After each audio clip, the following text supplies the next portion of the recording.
Bismillahirrahmanirrahim. Assalamualaikum warahmatullahi wabarakatuh.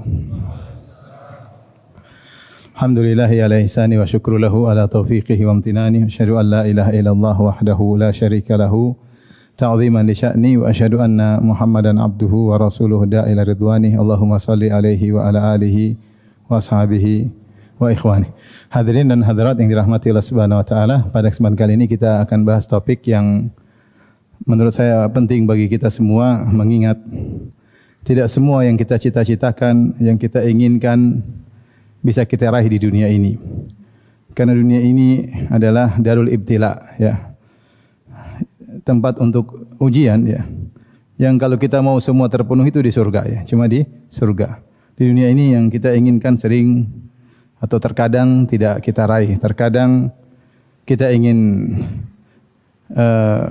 sesuatu ternyata yang terjadi sebaliknya. Sebagaimana suatu kapal sedang berlayar ke arah utara, ternyata angin berhembus ke arah selatan. Oleh karenanya kita harus punya mental untuk menerima hal-hal yang tidak sesuai dengan apa yang kita inginkan dan impikan. Dari sini kita tahu pentingnya pembahasan tentang topik kali ini, yaitu al-khair makhtarahullah. Yang terbaik adalah apa yang dipilih oleh Allah Subhanahu wa taala. Kita diajarin untuk husnudzon kepada Allah Subhanahu wa taala, bahwasanya Allah Subhanahu wa taala di antara nama-namanya adalah Al-Alim Al-Hakim, yang Maha mengetahui, yaitu di antaranya mengetahui yang terbaik bagi hambanya, dan Al-Hakim yang Maha bijak, yang tahu mana yang pas buat hambanya. Makanya ketika Nabi Yakub alaihissalam dikabarkan bahwasanya putranya Yusuf alaihissalam hilang entah ke mana, kemudian Binyamin ditangkap karena dituduh mencuri, kemudian kakak paling tua dari anak-anaknya tidak mau pulang, maka Nabi Yakub berkata, fasaburun jamil, sabaran yang indah. Asallahu ayyatiyani bihim jami'an. Semoga Allah datangkan mereka semua untukku, mempertemukan aku kembali dengan mereka. Innahu huwal alimul hakim. Sungguhnya Allah itu Maha Al-Alim, Maha mengetahui, dan Al-Hakim adalah Maha bijaksana. Bagaimana husnudzonnya Nabi Yakub alaihissalam kepada Allah Subhanahu wa taala. Dia mengetahui segala kepiluan, kesedihan yang terjadi semua dengan takdir Allah. Dan Allah Subhanahu wa taala Al-Alim dan Al-Hakim. Maka topik kita sebagaimana tadi saya singgung, al-khair makhtarahullah, atau al-khair khiratullah. Yang terbaik adalah pilihan Allah Subhanahu wa taala.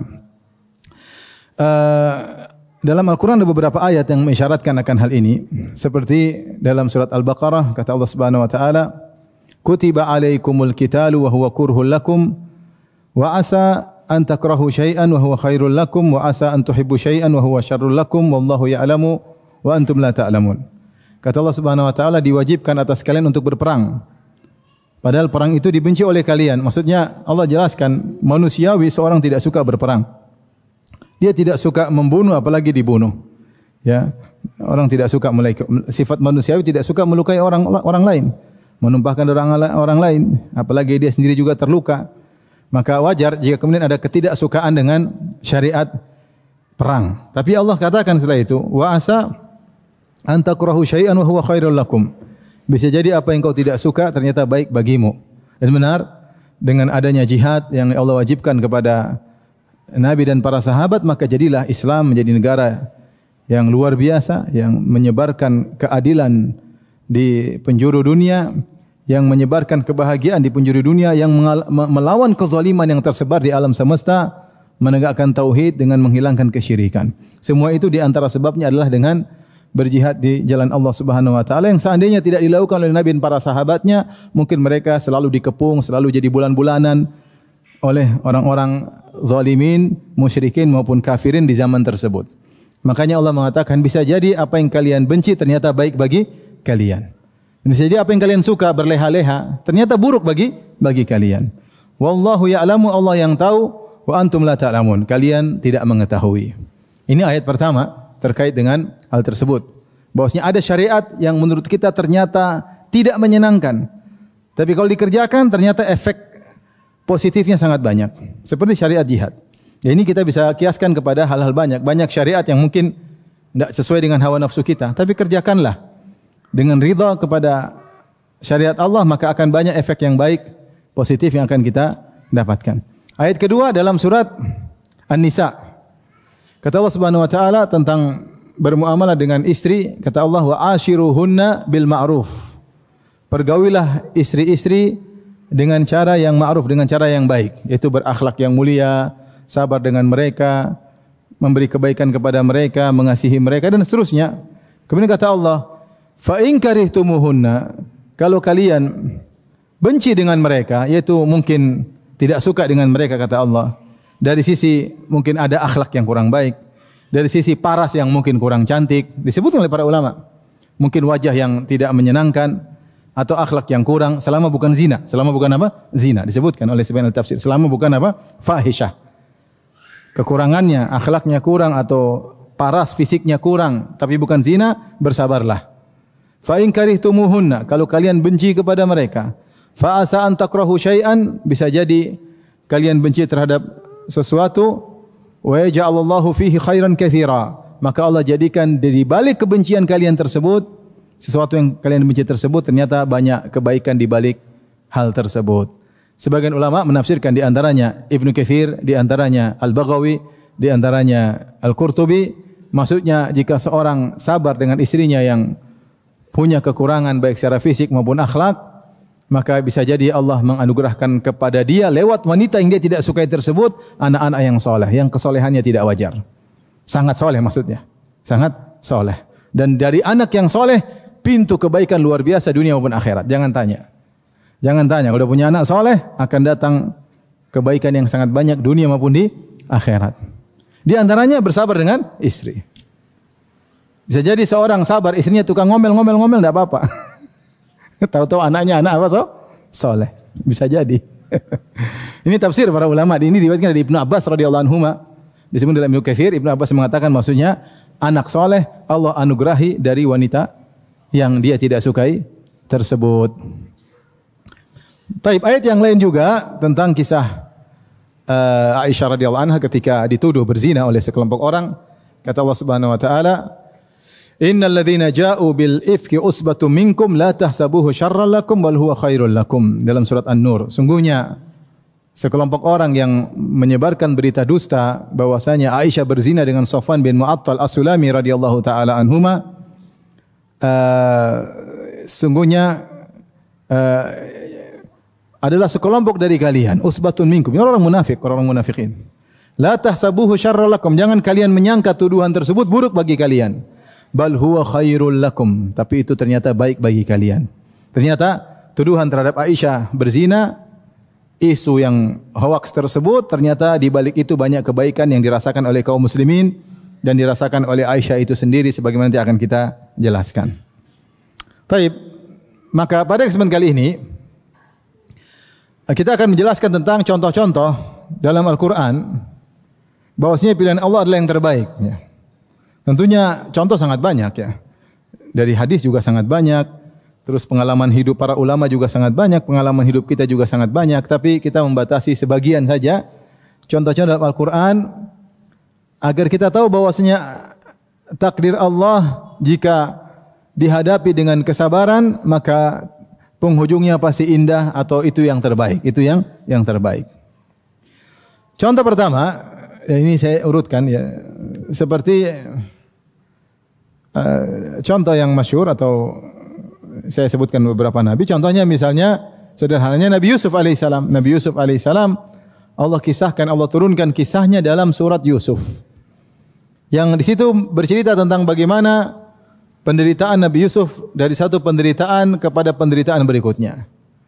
Dari satu ujian menuju ke ujian yang lainnya. Ujian pertama, dia dihasati oleh kakak-kakaknya. Tentu tidak menyenangkan jika hidup dalam suatu keluarga, kakaknya 10 orang hasad sama dia. Mereka ber-12 bersaudara. 10 orang kakak-kakak Yusuf hasad sama Yusuf. Sehingga sifatnya tidak mengenakan kepada Yusuf. Sampai akhirnya 10 orang ini berniat jahat kepada Yusuf. Akhirnya Yusuf dibawa pergi untuk bermain-main, namun ternyata dibuka bajunya, lantas dimasukkan dalam sumur. Akhirnya Yusuf yang begitu disayangi oleh ayahnya, Nabi Yakub alaihissalam, akhirnya dia harus terpisah dari ayahnya dalam waktu yang lama. Ada yang mengatakan puluhan tahun, ada yang mengatakan sampai 40 tahun, ada yang 80 tahun, ada yang mengatakan belasan tahun. Wallahu alam. Tapi intinya Yusuf akhirnya terpisah dari ayahnya. Kakak-kakaknya tega membuang dia dalam sumur dengan dibuka bajunya, karena bajunya harus dilumuri dengan darah, ya, seakan-akan Yusuf dimakan oleh serigala. Maka Yusuf dimasukkan dalam sumur. Setelah itu, setelah dimasukkan dalam sumur, ada yang ambil air di sumur, tahu-tahu dapat Yusuf. Kata kakak-kakaknya, ini adalah budak kami, kalau mau beli silakan. Fasyarahu bi thamanin bakhsin darahima ma'dudah. Akhirnya Yusuf dijual. Yang jual siapa? Kakak-kakaknya. Uangnya diambil. Hasil jual beli adik mereka sendiri. Maka dia dijual sebagai seorang budak. Namanya budak milik orang lain. Disuruh tanpa digaji, itulah budak. Maka Yusuf diperbudak. Subhanallah. Ujian berikutnya.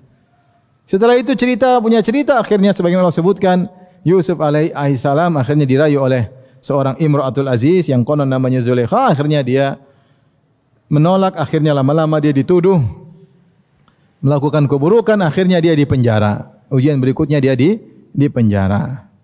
Dipenjara bertahun-tahun. Ternyata sampai akhirnya Allah berkehendak lain.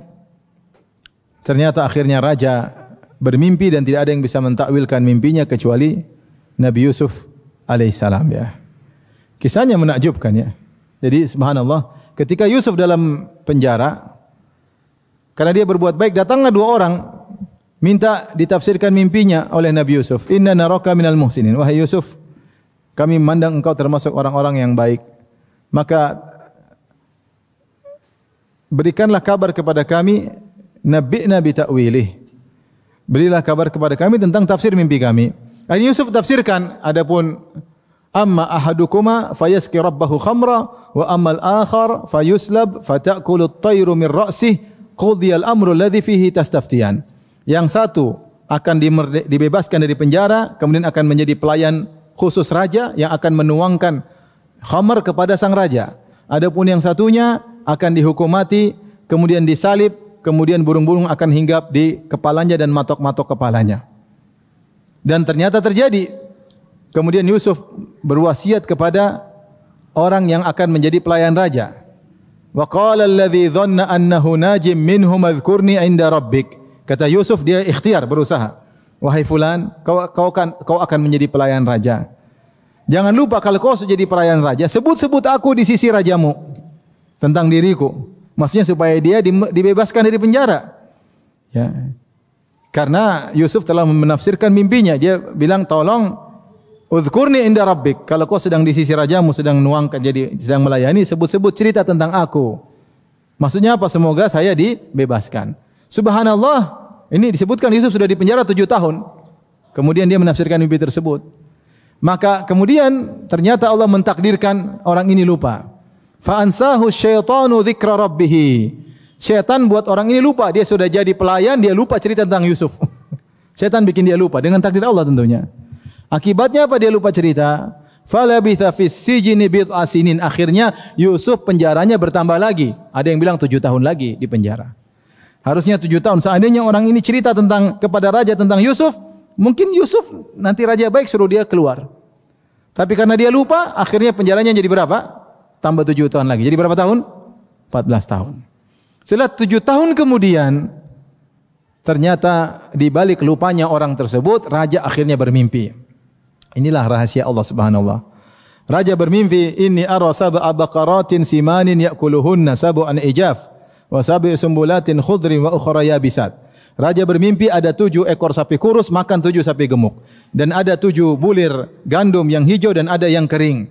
Ya ayyuhal mala'u aftuni fi ru'yaya in kuntum liru'ya ta'burun.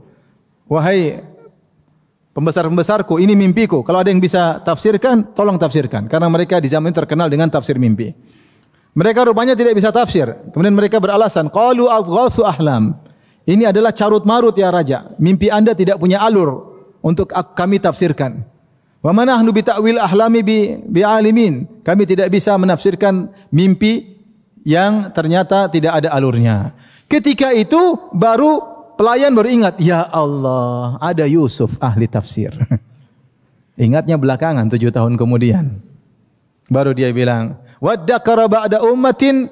Dia ingat setelah sekian tahun, ana unabbiukum bita'wilihi. Saya yang akan kabarkan tentang tafsir mimpi ini. Fa arsilun, biarkan saya pergi ke Yusuf. Baru dia datang kepada Yusuf, dia berkata, Yusufu ayyuhas siddiqu aftina. Wahai Yusuf, tolong kabarkan kepada kami tentang takwil raja. Mimpinya begini, takwil mimpi raja begini. Yusuf akhirnya tafsirkan. Subhanallah, akhirnya raja angkat Yusuf sebagai bangsawan, jadi menteri keuangan. Kenapa raja tahu? Ternyata orang-orang terdekatnya tidak bisa menafsirkan mimpi ini. Raja tahu Yusuf spesial karena hanya dia yang bisa menampilkan apa? Mimpi. Saya tanya sama antum, seandainya Yusuf tidak dibuang oleh kakak-kakaknya, dia tidak bakalan jadi bangsawan, ya atau tidak? Tidak jadi bangsawan. Seandainya dia tidak dipenjara, dia tidak bakalan ketemu dengan pelayan raja tadi yang bakalan apa? Ya, orang yang diberikan jadi pelayan raja. Dia harus penjara dulu. Seandainya pelayan raja tidak lupa, kemudian dia cerita, Yusuf dibebaskan pulang lagi ke kampungnya, ke Palestina. Tapi dia dibikin lupa dulu. Bikin lupa sampai raja mimpi. Kemudian raja ketika menafsirkan mimpinya, ini pelayan masih lupa. Sampai akhirnya seluruh anak buah raja tidak bisa menafsirkan, baru dia ingat, oh iya ada yang bisa. Ini semua sudah Allah setting.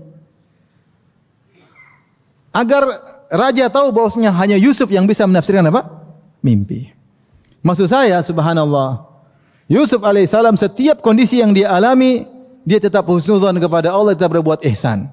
Makanya ketika dia bertemu dengan kakak-kakaknya, setelah dia buka kartunya, saya adalah seorang bangsawan, saya adalah Yusuf, dia berkata, innahu may yattaqi wa yasbir, fa innallaha la yudhi'u ajral muhsinin. Siapa yang bertakwa dan bersabar, sungguhnya Allah Subhanahu wa taala tidak akan menyia-nyiakan pahala orang yang berbuat ihsan.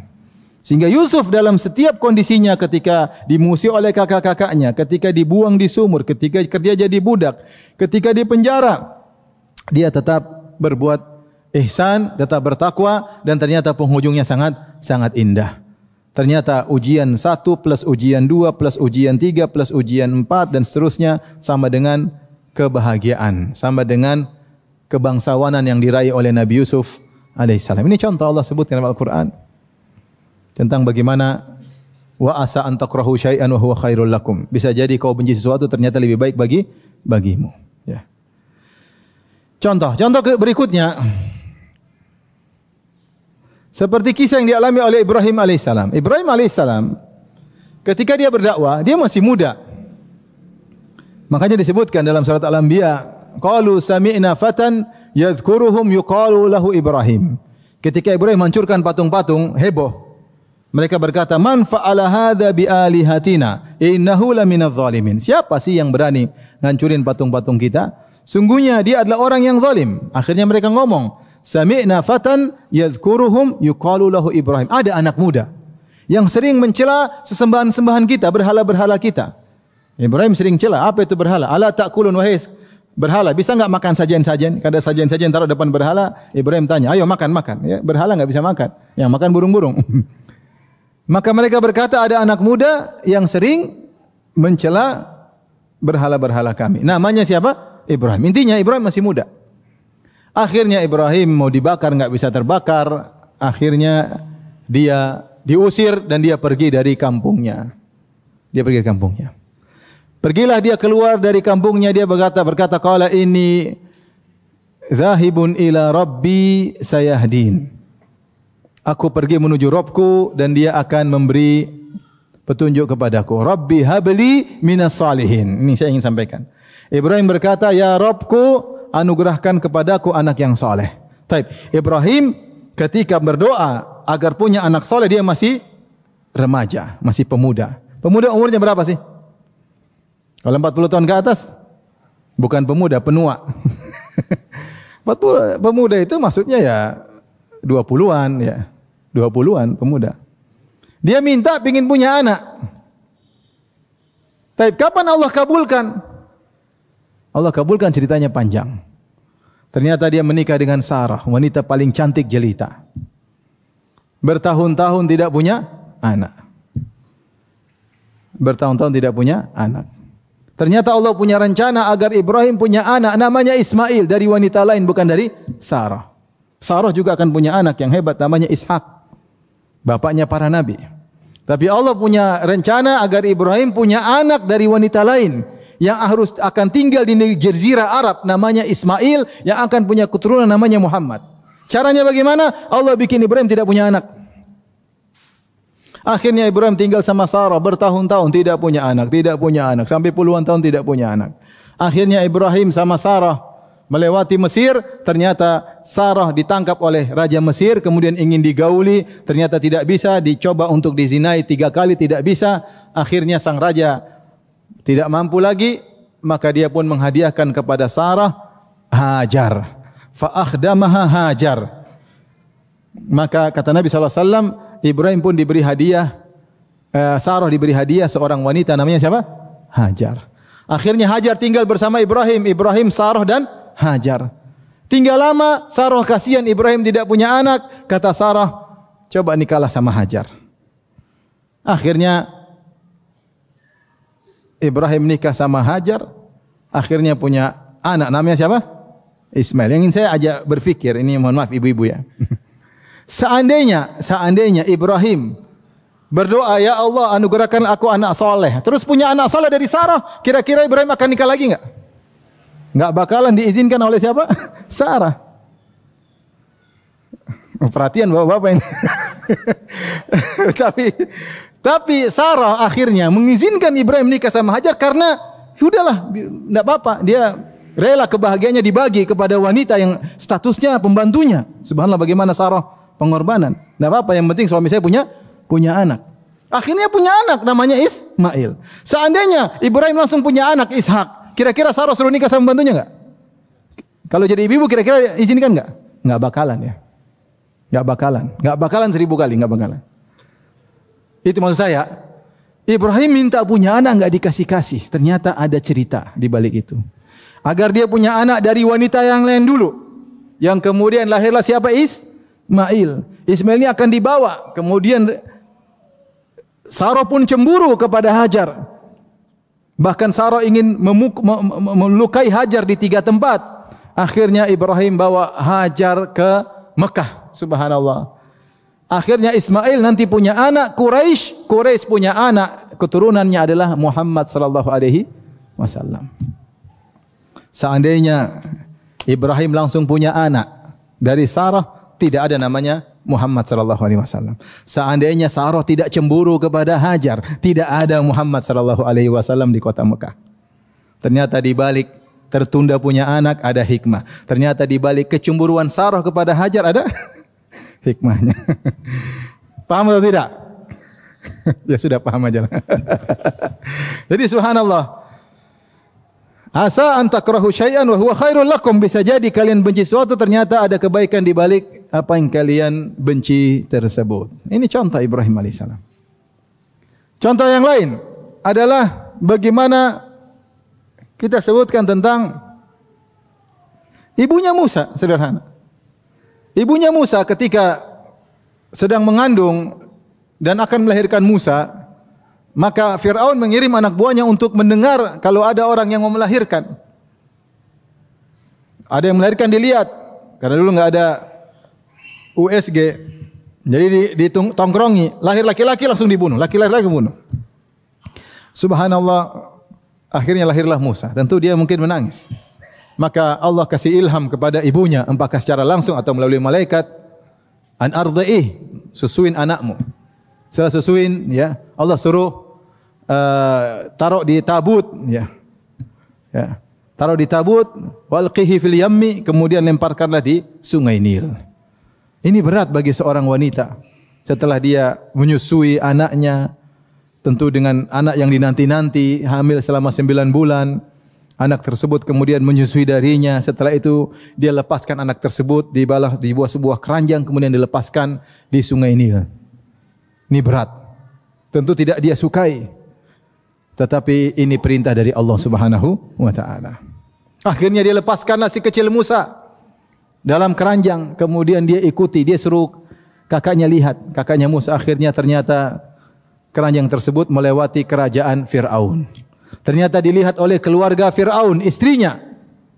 Akhirnya diambillah keranjang tersebut dan ibunya lihat. Faltaqatahu alu Fir'auna liyakuna lahum aduwwan wa hazana. Diambillah si Musa, diambil oleh Asiyah bintu Muzahim, istrinya Fir'aun. Subhanallah, ketika itu ibunya sangat ketakutan. In kadat latubdi bihi, hampir-hampir dia teriak, "Wah, itu anakku!" Hampir dia terang-terangan. Laula an rabatana ala qalbiha, kalau bukan kami kokohkan hatinya. Seandainya Allah tidak kokohkan hatinya, mungkin dia teriak. Karena dia itu taruh anaknya supaya selamat dari Fir'aun. Ini ternyata keranjang malah ke kerajaan Fir'aun. Coba apa persangkaan dia? Wah, mampus nih mungkin ya kalau kita jadi posisi dia. Tapi Allah suruh sabar. Karena dalam ketaatan kepada Allah pasti ada happy ending, pasti. Pasti ada kebahagiaan. Kebahagiaan adalah taat kepada Allah, taat kepada Rasulullah. Ini perintah Allah, taruh, lepasin aja. In kadat latubdi bi, hampir-hampir dia teriak, itu putraku. Laula an rabatna ala qalbiha. Kalau bukan kami ikat hatinya, akhirnya dia pun sabar. Ternyata subhanallah itu kebaikan. Wa asa an takrahu syai'an wa huwa khairul lakum. Bisa jadi kau benci sesuatu, ternyata baik bagimu. Ternyata diambil, ternyata anak istrinya Fir'aun yaitu Asiyah, ternyata tidak punya anak, maka dia rindu ingin punya anak. Dibuka oleh Fir'aun, nah, bayi Bani Israel. Nah, ini yang ditunggu-tunggu. Tapi kata Allah, wa alqaitu alaika mahabbatan minni walitusna'a ala aini. Kami lemparkan kecintaan kepada engkau. Setiap orang lihat pasti terpukau sama engkau, wahai Musa. Fir'aun yang tadinya jengkel, senang juga lihat bayi ini. Lucu. Kemudian dia ingin bunuh. Tapi ini Bani Israel, kita harus bunuh. Kata istrinya, la taqtuluhu. Jangan kau bunuh dia. Jangan kau bunuh dia. Ya. Asa ayyam fa'ana aw nattakhidahu walada. Bisa jadi bermanfaat atau kita jadikan dia anak angkat.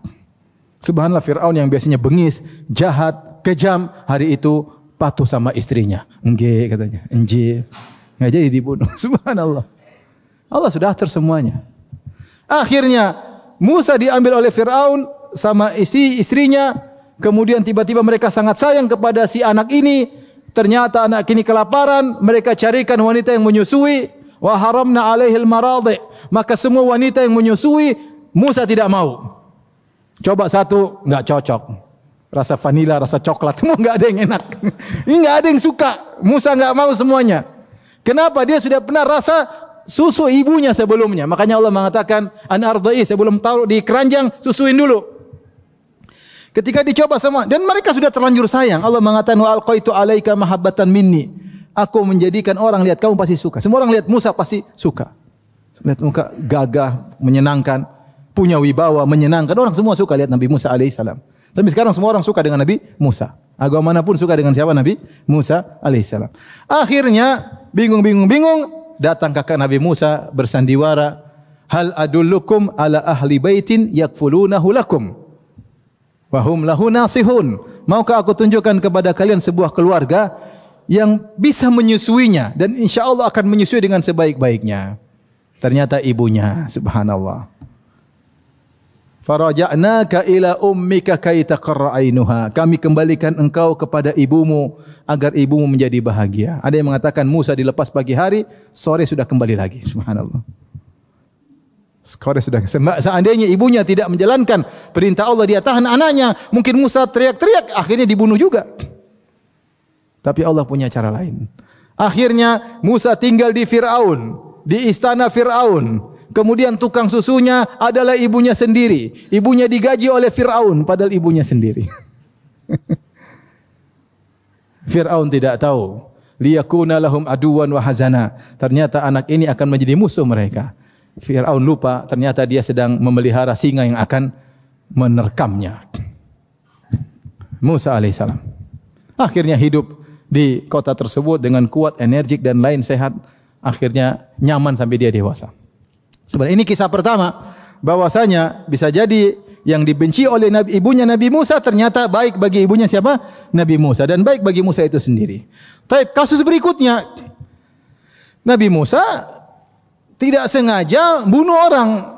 Ada Israeli dari kaum Bani Israel berkelahi dengan Kipti dari suku Firaun berkelahi, akhirnya dia minta tolong kepada Nabi Musa. Nabi Musa pun tolong, fawakazahu Musa faqada alaihi. Nabi Musa pukul dengan pukulan yang tidak buat mati menurut perkiraan Musa, namun terlalu kuat. Ternyata langsung mati. Nabi Musa memang terlalu kuat. Mukul orang langsung apa? Mati. Mukul batu ada bekas tangan di batu. Kalau Nabi Musa pukul batu, duk, duk, duk, ada bekas apa? Tangannya di batu. Coba kalau antum yang pukul, duk, duk, bekas batu di tangan. Musa kuat sekali. Dia tidak, makanya disebut ini dosa kecil, dia tidak bermaksud membunuh, tapi ternyata apa? Mati. Akhirnya dia dikejar-kejar, intinya dia dikejar, dicari oleh Fir'aun. Fir'aun jengkel karena ada anak buahnya yang dibunuh, akhirnya dia mau ditangkap dan ingin dibunuh. Kata Allah, fakharaja minha khaifan yataraqqab. Maka Musa pun keluar dari Mesir, dari Memphis dengan kondisi ketakutan. Yataraqqab itu menanti-nanti kapan-kapan tiba-tiba dia bisa ditangkap. Karena anak buah Fir'aun di mana-mana, maka dia lari dengan ketakutan, bahkan dia tidak sempat bersiap-siap. Subhanallah, dari tinggal di istana dengan makan yang begitu lezat, dengan tubuh yang kuat, dengan kenyamanan, bagaimana tidak anak angkatnya Fir'aun. Bahkan sebagian tafsir mengatakan Musa bin Fir'aun, saking orang kenal dia. Saking orang tahu ini anak angkatnya Fir'aun. Bagaimana tinggal di kerajaan, bapaknya adalah sang raja. Karena kasus, akhirnya dia harus pergi meninggalkan Mesir tanpa bekal sama sekali. Maka dia berjalan ratusan kilo, subhanallah. Melewati gurun pasir, melewati ini, sampai dia kelaparan, sampai dia makan dedaunan yang hijau-hijau, sampai terlihat warna hijau di tubuhnya. Saking banyak daun dia makan, Nabi Musa alaihissalam. Sampai dia tiba di negeri Madian.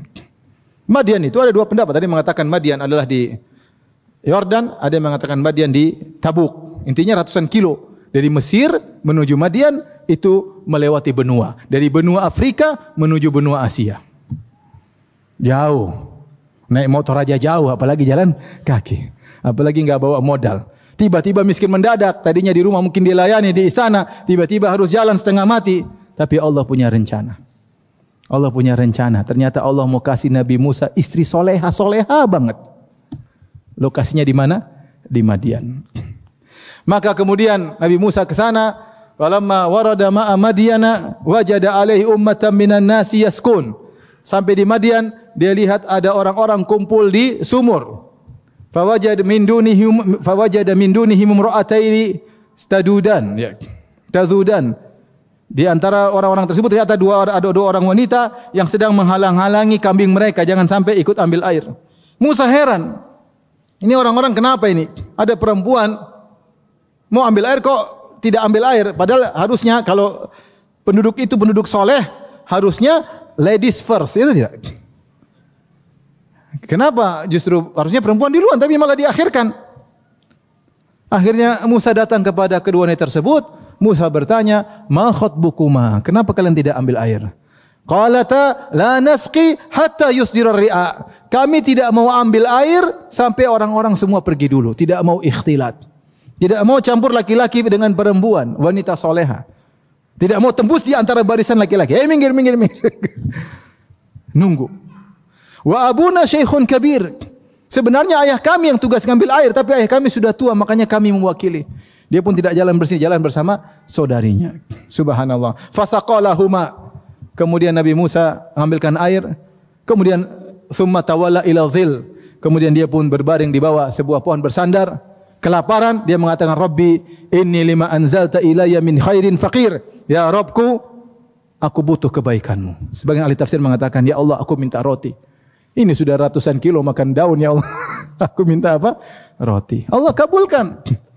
Maka akhirnya, faja'athu ihdahuma tamshi ala istihya'. Maka tiba-tiba dia lagi istirahat, datang seorang wanita jalan malu-malu. Subhanallah. Wanita soleh yang akan jadi apa? Istrinya. Datang malu-malu menunjukkan wanita tersebut pemalu. Musa lihat dari jauh. Wanita tersebut tersipu-sipu nutup wajahnya. Musa langsung tundukkan pandangan. Sebenarnya pada tafsir Ibnu Abbas meriwayatkan. Musa lihat dari jauh, kemudian ternyata wanita tersebut ditundukkan pandangan. Kemudian wanita tersebut berkata, Inna abi yad'uka liyajziyaka ajra ma saqaita lana. Ayah kami mengundang engkau ke rumah untuk beri upah atas bantuan engkau mengambilkan air buat kami.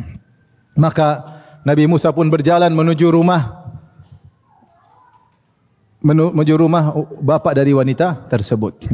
Allah mengatakan, tamshi ala istihya. Dia jalan dengan malu-malu. Ini wanita subhanallah tidak mau campur dengan laki-laki, sangat pemalu. Dia nutup wajahnya ngobrol ketika dengan Nabi Musa.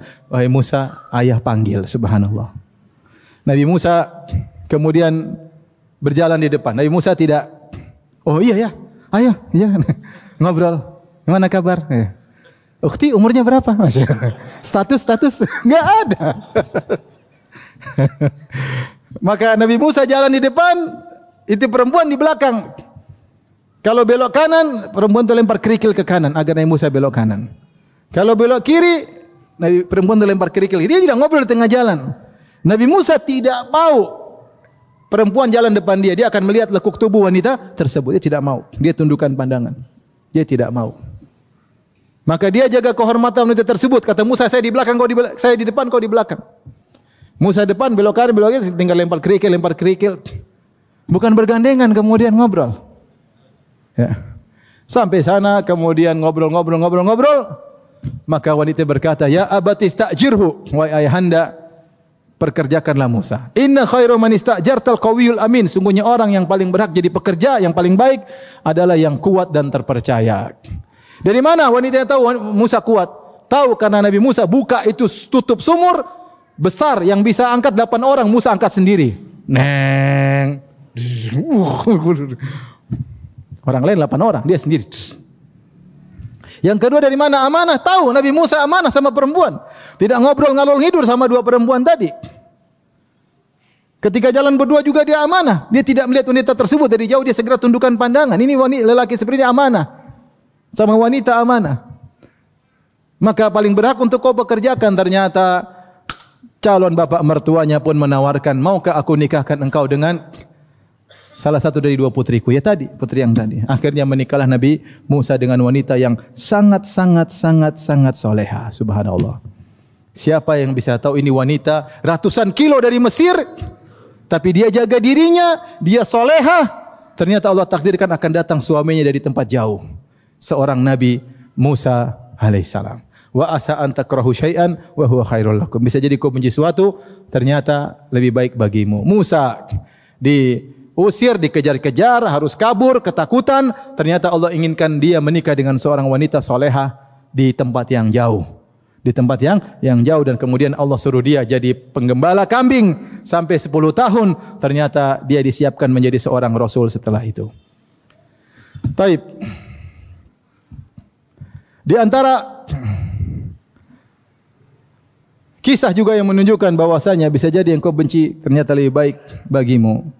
Seperti Allah sebutkan tentang kisah Nabi Muhammad SAW, ya. Bagaimana Nabi Muhammad ingin dibunuh dan diusir dari kota Mekah. Kata Allah, wa idh yamkuru bikal ladzina kafaru liyuthbituka aw yaqtuluka aw yukhrijuk wa yamkuruna wa yamkurullahu wallahu khairul makirin.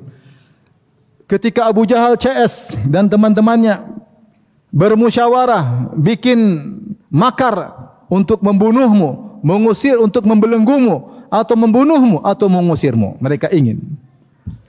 Akhirnya Allah wahyukan kepada Nabi untuk meninggalkan kota Mekah.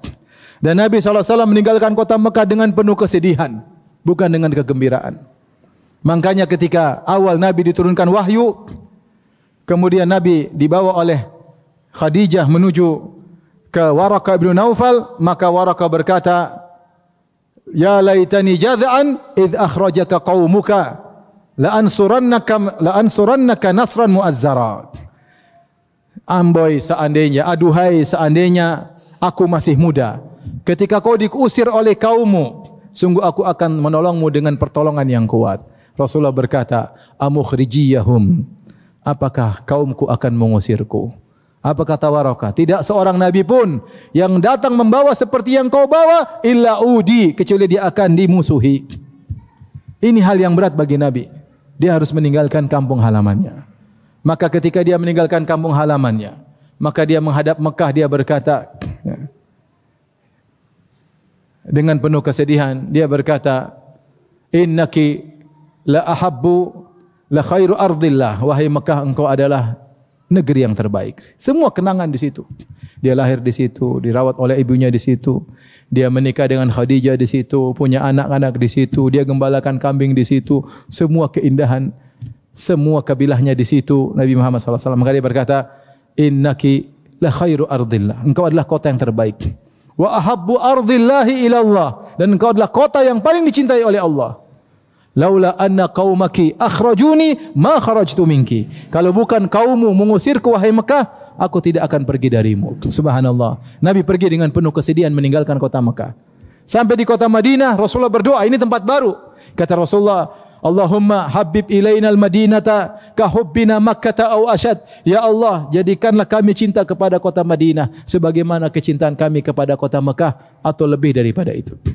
Sampai akhirnya Allah kabulkan. Rasulullah lebih cinta kepada kota Madinah. Tapi maksud saya Rasulullah pergi meninggalkan semua nostalgia, semua keindahan, semua harta dia tinggalkan. Tetapi wa asa an takrahu syai'an wa huwa khairul lakum. Bisa jadi kau benci sesuatu ternyata lebih baik. Ternyata Rasulullah dengan berhijrah, maka dia ingin kota Madinah.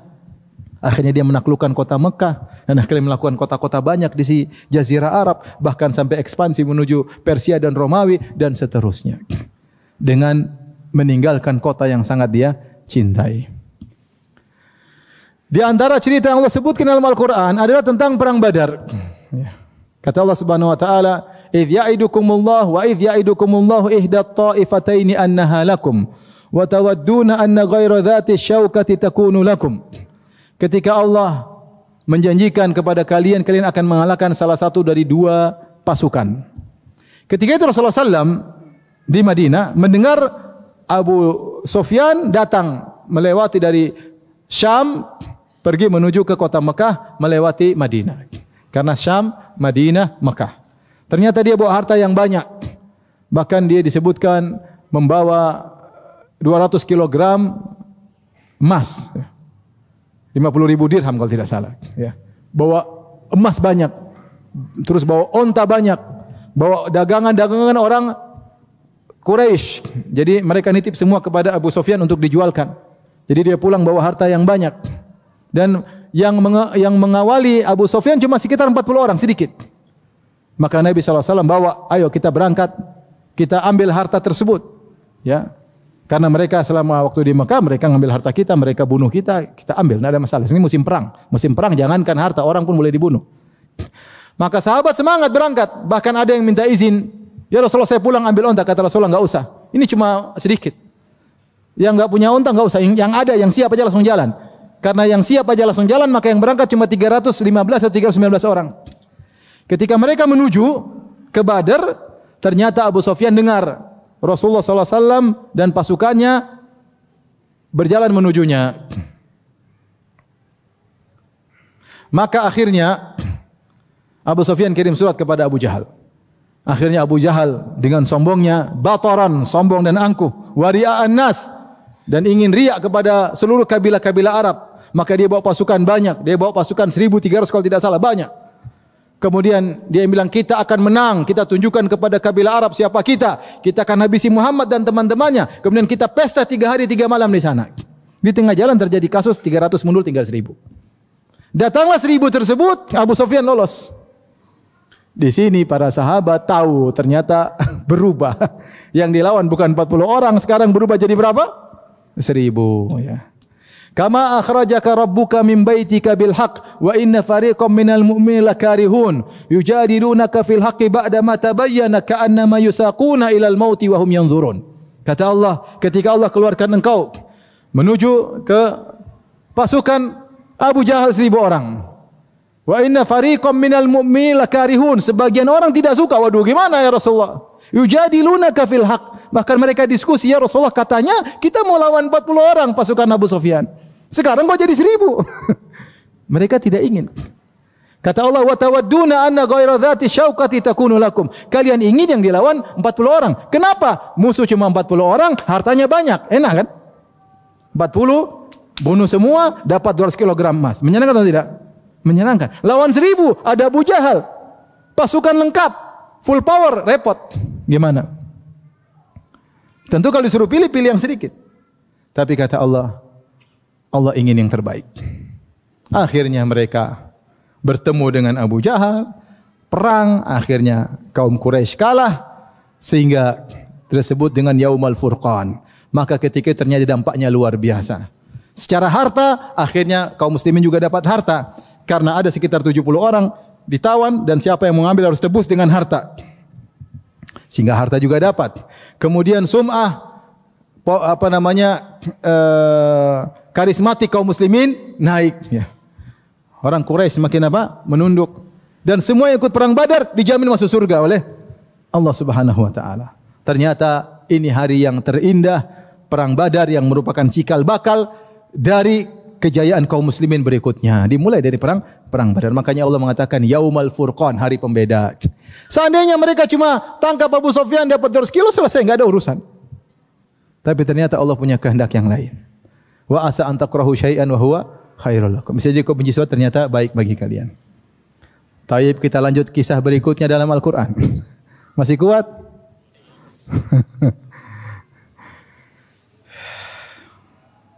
Tadi mulai jam berapa? Taib, kisah berikutnya adalah tentang kisah Aisyah radhiyallahu anha. Tadi sudah saya singgung di awal pengajian. Aisyah radhiyallahu anha dituduh berzina oleh Sufyan bin Mu'attal As-Sulami. Yang tuduh adalah Abdullah bin Ubay bin Salul dan sekelompok orang. Bahkan sebagian kaum muslimin terprovokasi ikut-ikutan tuduh. Di antaranya adalah Mistah, di antaranya Hamnah bin Jahshin, di antaranya adalah Hasan bin Thabit, penyair Rasulullah sallallahu alaihi wasallam.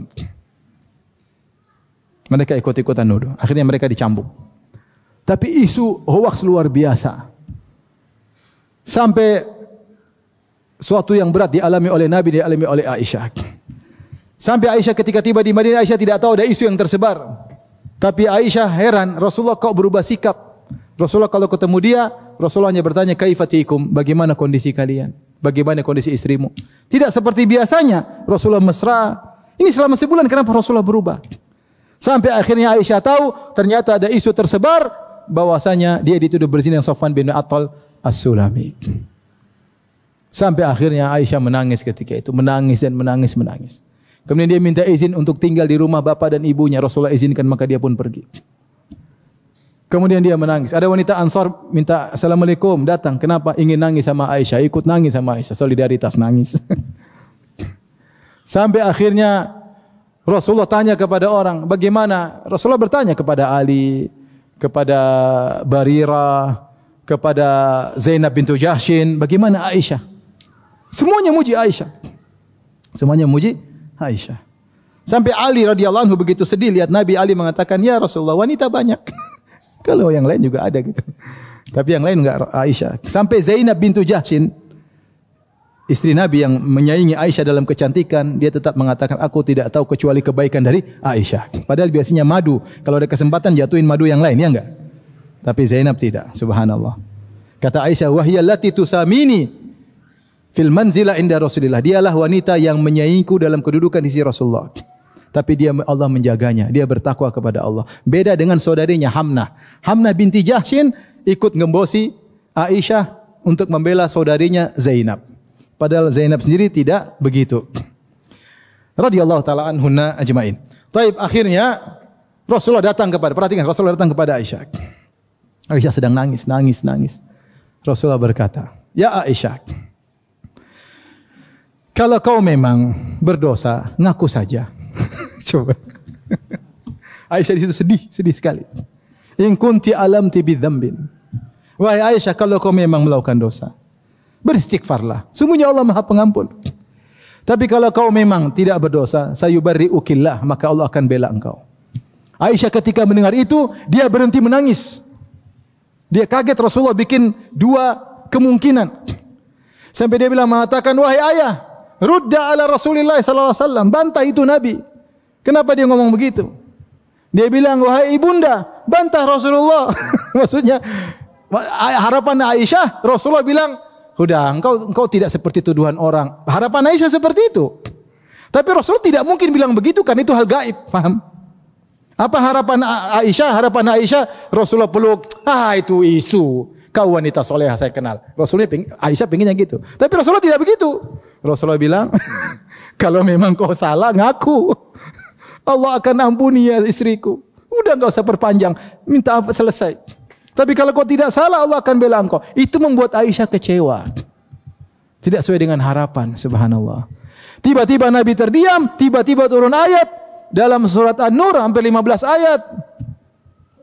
Allah bela Nabi, Allah bela Aisyah. Sampai turun ayat terakhir, al-khabithatu lil-khabithin wal-khabithuna lil-khabithat wat-tayyibatu lit-tayyibin wat-tayyibuna lit-tayyibat ulaika mubarrauna mimma yaqulun lahum maghfiratun wa rizqun karim. Wanita-wanita buruk untuk laki-laki buruk, wanita pezina untuk laki-laki pezina, laki-laki pezina untuk wanita pezina, perempuan baik-baik untuk laki-laki baik-baik, laki-laki baik seperti Muhammad untuk wanita baik-baik seperti siapa? Aisyah. Mereka berlepas diri dari tuduhan yang tidak-tidak, bagi mereka ampunan dan bagi mereka rizki yang mulia. Aisyah mengatakan, wala sya'ni ahqar, saya berharap Allah akan membela saya dengan membuat mimpi kepada Nabi Muhammad sallallahu alaihi wasallam. Saya tidak memandang diri saya siapa. Wala sya'ni ahqar, kondisiku lebih hina untuk dibela oleh Allah dengan Al-Quran. Saya hanya berharap dibela dengan mimpi. Ternyata Allah bela Aisyah dengan siapa? Dengan apa? Al-Quran. Bahkan 15 ayat yang dibaca sampai hari kiamat. Subhanallah. Kemudian ketika turun ayat, Rasulullah berseri-seri, Rasulullah kabarkan, kata ayah ibunya, ya Aisyah, kumi ila Rasulillah. Ayo berdiri kepada Nabi. Kata Aisyah, enggak. Karena yang bela dia bukan Nabi. Yang bela dia siapa? Allah subhanahu wa ta'ala. Tauhid ya. Yang bela siapa? Allah. Subhanallah. Ternyata benar kata Allah, innal ladzina ja'u bil ifki usbatum minkum la tahsabuhu syarran lakum. Sungguhnya orang-orang yang mendatangkan berita hoaks, berita dusta, jangan kalian sangka itu keburukan bagi kalian. Bal huwa syarrul lakum, ternyata baik bagi kalian. Dengan peristiwa itu, tuduhan buruk kepada Aisyah sehingga terbongkar, akhirnya ketahuan siapa orang munafik. Akhirnya ketahuan rencana-rencana buruk mereka. Akhirnya semakin mulialah Aisyah radhiyallahu taala anha, dipuji oleh Allah Subhanahu wa taala. Oleh karena terkadang perkara buruk endingnya adalah baik. Yang terakhir adalah kisah Zainab bintu Jahsyin. Zainab bintu Jahsyin sebelum menjadi istri Nabi, dia sepupu Nabi sallallahu alaihi wasallam. Ibunya adalah bibinya Nabi sallallahu alaihi wasallam, tantenya Nabi sallallahu alaihi wasallam. Suatu hari datang Nabi sallallahu alaihi wasallam ngelamar Zainab. Mungkin Zainab mengira ngelamar untuk Nabi, ternyata tidak. Rasulullah lamar Zainab untuk budaknya yang sudah dia merdekakan, itu Zaid bin Harithah. Zaid bin Harithah. Maka Zainab bimbang ketika itu. Dia mengatakan, ya Rasulullah, engkau ridha saya nikah dengan bekas budak? Zainab, Quraisy, ibunya tantenya Nabi sallallahu alaihi wasallam, kabilah top, nikah dengan orang bekas budak. Makanya ya Rasulullah, engkau ridha saya nikah dengan dia? Rasulullah nasihati sampai turun ayat, wa ma kana lil mu'minin wala mu'minatin idza qadallahu wa rasuluhu amran an yakuna lahumul khiyaratu min amrihim. Tidak pantas bagi seorang lelaki mukmin atau wanita mukminah jika telah datang ya keputusan dari Allah dan Rasul, dia punya pilihan yang lain. Maka Zainab karena Rasulullah sallallahu alaihi wasallam, karena Allah, dia pun menikah dengan Zaid bin Harithah. Semuanya karena menjalankan perintah Allah. Menikahlah dengan Zaid. Ternyata pernikahan Zainab dengan Zaid Allah punya tujuan lain. Karena ketika itu lagi tersebar tradisi tabanni, yaitu seorang anak diangkat menjadi anak angkat, maka binnya berubah. Dulu orang mengenal Zaid bin Muhammad. Zaid bin Muhammad. Kalau Zaid bin Muhammad, maka kalau Muhammad meninggal warisannya diambil oleh apa? Zaid. Kalau Zaid punya istri, maka jadi mahram bagi Rasulullah sallallahu alaihi wasallam. Maka Allah ingin hilangkan tradisi tersebut. Caranya bagaimana? Allah menyuruh Nabi nikah dengan janda atau bekas istri dari anak angkatnya tersebut. Sehingga Nabi akhirnya Zaid dengan Zainab hidup tidak nyaman. Akhirnya Zaid menceraikan siapa? Zainab. Akhirnya Nabi menikah dengan apa? Zainab. Allah yang nikahkan langsung. Falamma qada minha Zaidun watara zawwajnakaha. Ketika Zaid selesai menceraikan Zainab dan sudah habis masa iddahnya, kami nikahkan engkau dengan Zainab. Buat apa Rasulullah nikah dengan Zainab? Agar benar-benar orang tahu Zaid ini bukan anaknya Muhammad. Kalau Zaid anaknya Muhammad, tidak boleh Muhammad SAW nikah dengan jandanya siapa? Zaid. Sehingga akhirnya tradisi tabanni, anak angkat, hilang ketika itu. Hilang ketika itu. Cara Allah Subhanahu Wa Taala. Akhirnya Zainab menjadi ummul mukminin. Dan dia spesial di antara istri-istri Nabi yang lain. Dia satu-satunya istri Nabi yang Allah langsung nikahkan tanpa wali. zawwajnakaha, kami nikahkan engkau Rasulullah dengan Zainab.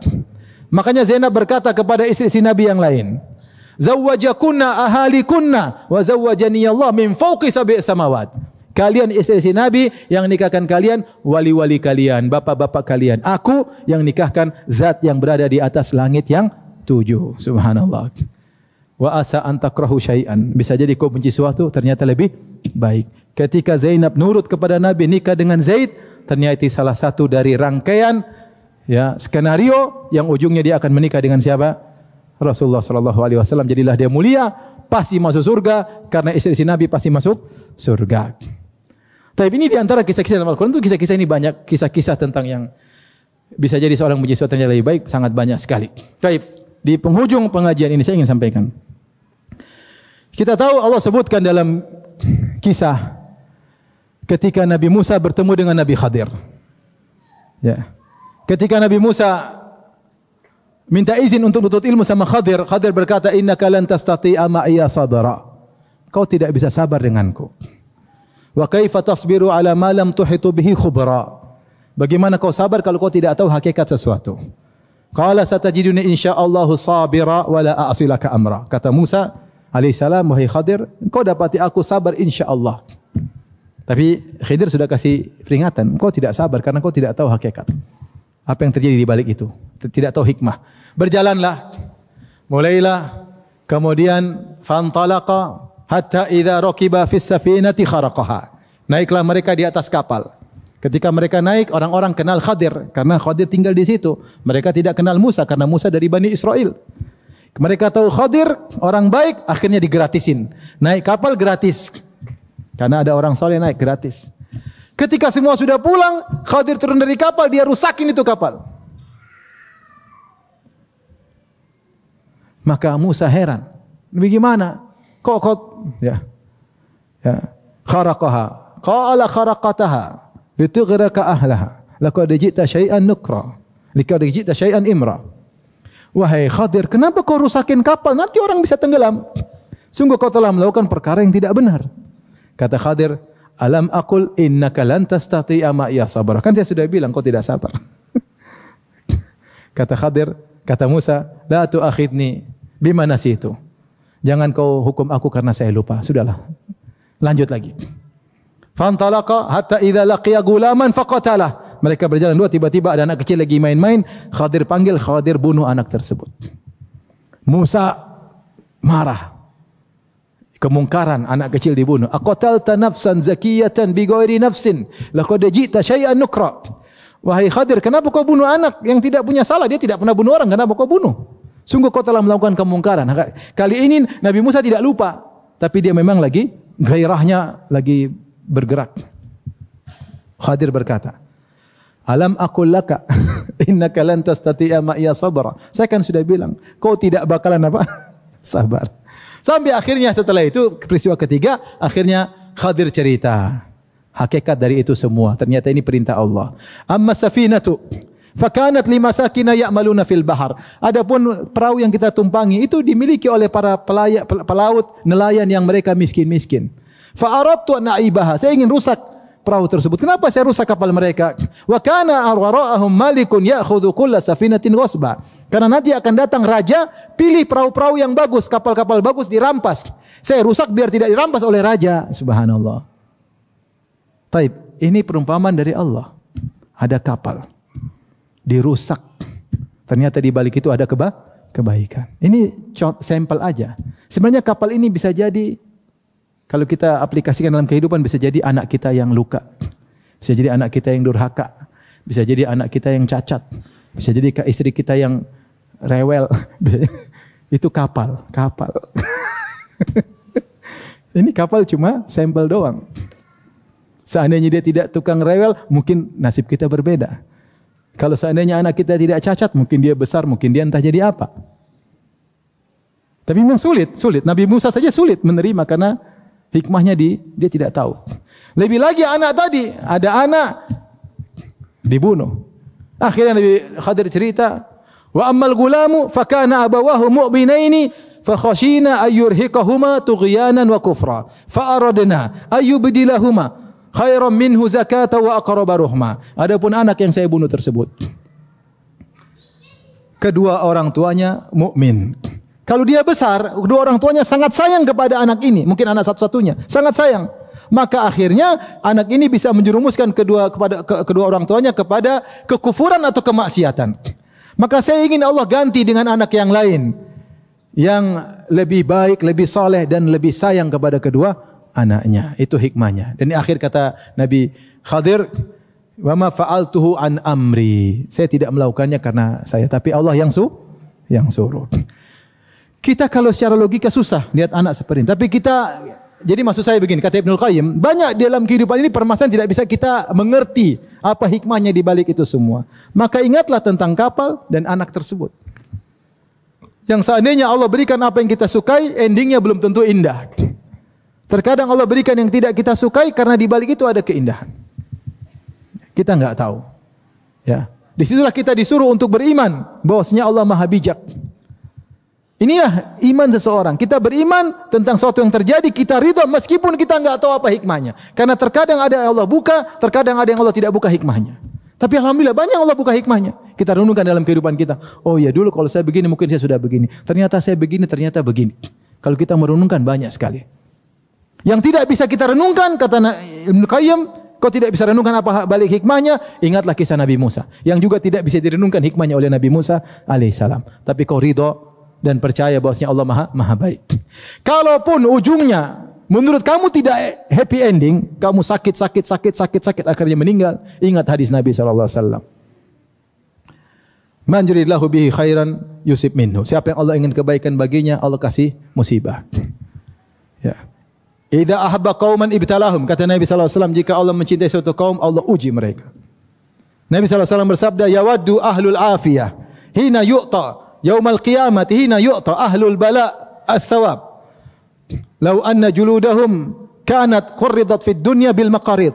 Ketika di hari akhirat Allah kasihkan pahala kepada orang-orang yang mungkin masuk surga. Ada orang-orang yang dulu hidup nyaman di dunia, kaya raya, mungkin terkenal, mungkin nyaman, dan ada orang yang dulu susah hidupnya di dunia. Ternyata pahala yang diberikan kepada orang yang susah, yang menderita, pahala yang sangat besar. Ketika orang-orang yang nyaman hidupnya di dunia lihat pahala besar bagi orang yang susah hidupnya di dunia, mereka berangan-angan, coba saya dikembalikan lagi di dunia, kemudian disiksa dengan digunting-gunting kulit saya dengan besi, supaya saya dapat pahala yang banyak. Ini kalau sudah buntu, kita enggak bisa mikir tentang hikmah. Yakinlah bahwasanya di balik ujian tersebut pahala sangat apa? Sangat besar. Tapi pasti ada hikmahnya. Makanya saya bilang, yang terbaik adalah pilihan Allah bagi orang yang bersabar. Yang terbaik adalah pilihan Allah bagi orang yang bersabar. Kalau tidak bersabar, maka bisa jadi tidak baik. Maka tugas kita adalah sabar. Kalau bisa ridha, itu lebih baik. Kita ridha. Innahu huwal alimul hakim. Sungguhnya Allah Maha mengetahui dan Allah Maha bijak. Allah tahu saya siapa. Allah Maha bijak. Allah Maha adil. Allah sayang sama saya. Allah akan berikan yang terbaik bagi saya. Yang penting saya bersabar. Maka di antara ibadah yang agung adalah ridha. Maka berkata seorang ulama, saya bacakan indah sekali. Dia berkata, ya. Saya bacakan. Qala Abdul Wahid bin Zaid. Berkata Abdul Wahid bin Zaid, ar-ridha billahil ar-ridha babullahil a'zam. Keridhaan adalah pintu terbesarnya Allah Subhanahu wa taala. Itu pintu paling luas membawa rahmat. Wa jannatud dunya, itu adalah surga dunia. Orang yang ridha dia masuk surga dunia, dia bahagia.